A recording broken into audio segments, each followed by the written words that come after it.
اور اللہ کی رحمت برستی چلی جائے گی۔ میں جب ایک ایک لقب پڑھوں سبحان اللہ ہاتھ اٹھا کر کہیں یہ ہاتھ گواہی دیں ہم علی کو یہ مانتے تھے، قیامت کے دن ہاتھ گواہی دیں گے، یہ ہمارے قدم گواہی دیں گے، ہاتھ آنکھیں گواہی دیں گی۔ علی کا مقام کیا ہے؟ علی قائد الغر المحجلین۔ نہیں ایسے سبحان اللہ نہیں، ایسے نہیں چلے گا۔ میں کہتا ہوں گونج پر جائے اور تمہاری گونج شاہ نجف تک پہنچے، نجف اشرف تک پہنچے۔ علی قائد الغر المحجلین ہے، علی امام المتقین ہے، علی سید المسلمین ہے، علی امام المشارق والمغارب ہے، علی مظہر الغرائب والعجائب ہے، علی امام البررہ ہے، علی قاتل الفجرہ ہے، علی منصور من نصرہ ہے، علی مخذول من خذلہ ہے، علی ناصر الامہ ہے، علی تیرا بھی امام ہے، علی میرا بھی امام۔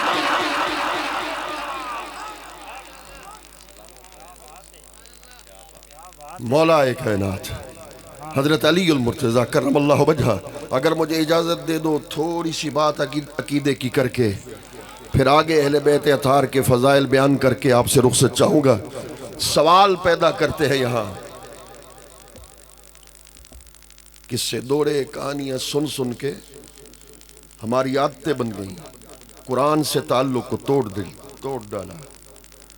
نہیں، جب تک قرآن سے تعلق نہیں جڑے گا اس وقت تک امت عروج پہ نہیں پہنچے گی۔ یہاں سوال پیدا ہوتا ہے کہ اِلَّا الْمَوَدَّةَ فِي الْقُرْبَى، 4 خلیفے ہیں، حضرت ابو بکر، حضرت عمر، حضرت عثمان، حضرت علی المرتضیٰ رضوان اللہ علیہم اجمعین۔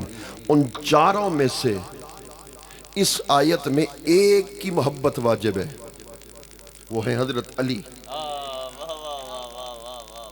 وہ کہتے ہیں، دوسرے لوگ سوال کرتے ہیں جب ایک کی محبت واجب ہے تو اس کا مطلب ہے خلیفتم بلا فصل بھی ایک ہے، وہ علی ہیں۔ ہم اہل سنت ہیں، ہم کہتے ہیں خلیفتم بلا فصل سیدنا صدیق اکبر ہے۔ تھک گئے ہو تو میں تو بہت لمبا۔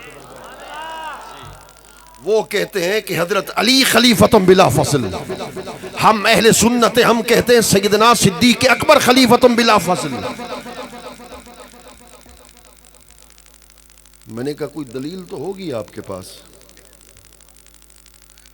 کہنے لگے دلیل ہے۔ میں نے کہا سبحان اللہ، پیش کر دو۔ کہتے ہیں غدیر خم کے مقام پر، توجہ ہے نا، اگر یہ سوال اور جواب میں تمہیں سمجھا گیا تو میرے آنے کا مقصد حل ہو جائے گا۔ دیکھو نا ہوا ٹھنڈی کتنی چل پڑی۔ کہنے لگے غدیر خم کے مقام پر رسول اللہ نے حضرت علی کے ہاتھ کو پکڑ کر اعلان کر دیا، من کنت ولیہ فہذا ولیہ، من کنت مولا ہو فہذا علی المولا۔ حضور نے فرمایا جس کا میں مولا اس کا علی مولا۔ کہتے ہیں کہ مولا کا مطلب ہے خلیفہ، اور پھر صحابہ کرام نے حضور کی موجودگی میں حضرت علی کی بیعت کی بطور خلیفہ۔ تو مولا کا مطلب تو خلیفہ ہے۔ رسول اللہ نے اپنی حیات طیبہ میں غدیر خم کے مقام پر وصال سے پہلے حضرت علی کو تو خلیفہ بنا دیا۔ پھر اس کا مطلب ہے کہ خلفائے ثلاثہ حضرت ابو بکر، حضرت عمر، حضرت عثمان رضی اللہ عنہم، ان کی خلافت غاصبانہ ہے، معاذ اللہ باطل ہے۔ میں نے کہا بس؟ کہنے لگے یہی دلیل ہے۔ میں نے کہا پھر میری دلیل سن، میں سنی ہوں، میں تمہیں چیلنج دے کے جا رہا ہوں، کروڑ پکا کی سرزمین پر یہ لوگ گواہ رہ جائیں گے، اتنے بڑے لوگ گواہ ہیں۔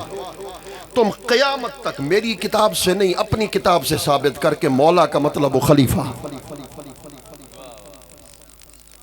ہماری کتاب کو چھوڑ، اپنی علم لغت کو اٹھا، اس میں لکھا ہوا ہو مولا کا مطلب ہے خلیفہ، مان جائیں گے تمہیں۔ اگر مولا کا مطلب ہے خلیفہ، قرآن کہتا ہے اللہ مولا ہے، جبریل مولا ہے، صالح مومن مولا ہے۔ اگر مولا کا مطلب ہے صرف خلیفہ تو پھر خدا بھی خلیفہ بنتا ہے، معاذ اللہ۔ پھر جبریل بھی خلیفہ بنتا ہے، پھر صالح مومن بھی خلیفہ بنتا ہے۔ ہاں تو نے دلیل دی حدیث سے، میں دلیل دیتا ہوں قرآن سے۔ تو نے کہا خلیفہ ایک، میرا دعویٰ ہے خلیفے چار، مقدمہ میرا ہے چار کا، تیرا ہے ایک کا۔ ہم جاتے ہیں قرآن کی طرف۔ اللہ رب العزت نے ارشاد فرما، ہاتھ جوڑا ہوں، میرے ہاتھ جوڑنے کی لاج رکھ لینا، بس 2 منٹ کے لیے میری طرف توجہ کر لینا۔ اللہ نے ارشاد فرما، وعد اللہ الذین آمنوا منکم وعملوا الصالحات لیستخلفنہم فی الارض کما استخلف الذین من قبلہم۔ اللہ رب العزت نے ارشاد فرما، اللہ نے وعدہ کیا ان لوگوں سے جو ایمان لے کر آئے، جنہوں نے نیک عمل کیے، اللہ ضرور بضرور ان کو خلیفہ بنائے گا، جیسا کہ خدا نے پہلوں کو خلیفہ بنایا۔ اب پھر چاہتا ہوں توجہ کر، پھر چاہتا ہوں توجہ کر۔ لیستخلفنہم کہہ رہا ہے قرآن کہ اللہ ان کو خلیفہ بنائے گا۔ اے ذاکر مولانا، اگر خلیفہ ہوتا ایک تو خدا کہتا لیستخلفنہو، اس ایک کو خدا خلیفہ بنائے گا۔ قرآن کہہ رہا ہے لیستخلفنہم، ان کو خدا خلیفہ بنائے گا۔ ہم ضمیر بتا رہی ہے کہ جمع کی ضمیر ہے، ہم ضمیر بتا رہی ہے صدیق اکبر کی خلافت بھی حق، عمر پاک کی خلافت بھی حق، عثمان پاک کی خلافت بھی حق، علی پاک کی خلافت بھی حق ہے۔ نعرہ تکبیر، نعرہ رسالت، نعرہ تحقیق، نعرہ حیدری، عظمت و صحابہ و اہل بیت، زندہ باد زندہ باد، علماء اہل سنت۔ جس کی توجہ وہ کہے گا سبحان اللہ۔ کیا بات، میں نے کہا ہم کی ضمیر نہیں، یہ مظہر مختار نے اپنی طرف سے تفسیر پر پڑھی۔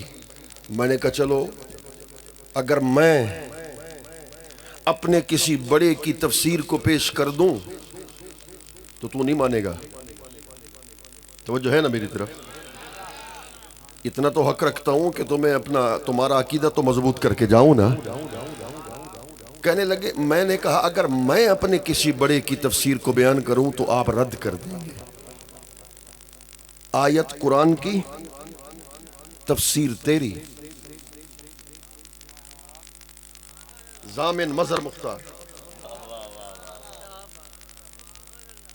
آیت قرآن کی تفسیر تیری، کتاب تیری، شیشہ تیرا، آئینہ تیرا، منہ بھی تیرا۔ نہیں سمجھے؟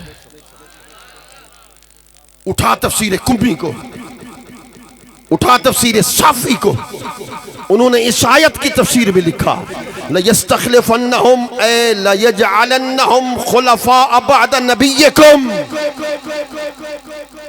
تیری کتاب اس کے اندر لکھا ہے کہ اللہ حضور کے بعد ایک نئی خلفاء، کئی خلیفوں کو بنائے گا۔ میں نے کہا چلو اگر اس پر بھی تم راضی نہیں، قرآن کی ایک اور آیت پیش کر دیتا ہوں۔ وَإِذْ أَسَرَّ النَّبِيُّ إِلَىٰ بَعْضِ أَزْوَاجِهِ حَدِيثًا، رسول اللہ صلی اللہ علیہ وسلم نے اپنی ایک زوجہ محترمہ سے راز کی بات کہی۔ وہ راز کی بات کس سے کہی، کیا کہی؟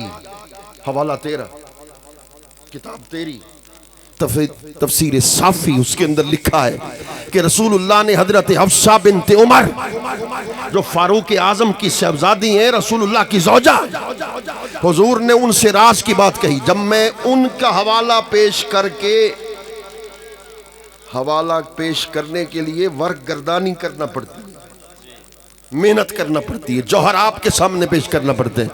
جب ان کا حوالہ پیش کر کے فارغ ہو جاؤں تو پھر دل سے سبحان اللہ کی آواز آئے، تاکہ پتہ چلے کہ علمی باتیں سمجھنے والے لوگ یہاں بیٹھے ہوئے ہیں۔ تفسیر صافی کے اندر وہ لکھتا ہے، علماء اہل تشیع کے بڑے عظیم، ان کے عظیم جو اپنے آپ کو عظیم پیشوا لکھتے ہیں، وہ لکھتا ہے کہ رسول اللہ نے حضرت حفصہ بنت عمر سے راز کی بات کہی۔ راز کی بات کیا کہی تھی؟ حفصہ نہ گھبرا، میں چپ اس لیے ہو گیا ہوں تاکہ اگلے جمعے پر اگلا جملے پر غور کرو. حضور نے فرمایا حفصہ نہ گھبرا، میرے بعد خلیفہ صدیق اکبر ہوگا، ثم ابو کے اس کے بعد خلیفہ تیرا بابا عمر بن خطاب ہوگا.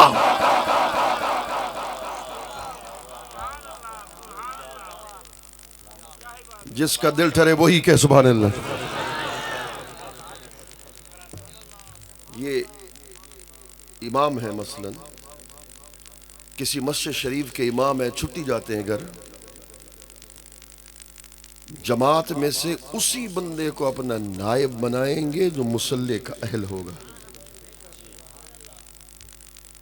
میں بڑی اونچی بات کرنے والا ہوں. کسی عام بندے کو اپنا امام نہیں بنائیں گے، اپنا نائب نہیں بنائیں گے، جانشین نہیں بنائیں گے. مصلی ہے حضور کا، جانشینی دینی تھی حضور نے. حضور اپنے وصال سے پہلے مسجد نبی میں نہ آ سکے. مولانا میرا سوال یہ ہے کہ حضور نے نائب کس کو بنایا؟ جانشین کس کو بنایا؟ اما عائشہ صدیقہ سے فرما جاؤ اپنے بابا ابو بکر سے کہو میری عدم موجودگی میں میرے مصلی پہ کھڑا ہو جائے. حضرت علی المرتضیٰ کہتے فنظرنا فی امرنا، جب حضرت صدیق اکبر کی خلافت کا اعلان ہو گیا اس وقت میں نے غور و فکر کیا، میں اس نتیجے پر پہنچا. میرے خیال میں تیری توجہ نہیں ہے. مولا علی فرماتے ہیں میں اس نتیجے پر پہنچا کہ جب رسول اللہ نے اپنی حیات طیبہ میں اپنی موجودگی میں صحابہ کرام کے ہوتے ہوئے حضرت صدیق اکبر کو اپنے مصلی پہ کھڑا کیا تو میں بھی اس نتیجے پر پہنچا. میں نے بھی فیصلہ کیا کہ جب حضور نے ان کو جانشین بنا دیا تو آج کے بعد صدیق اکبر بھی علی کا امام بن جائے گا.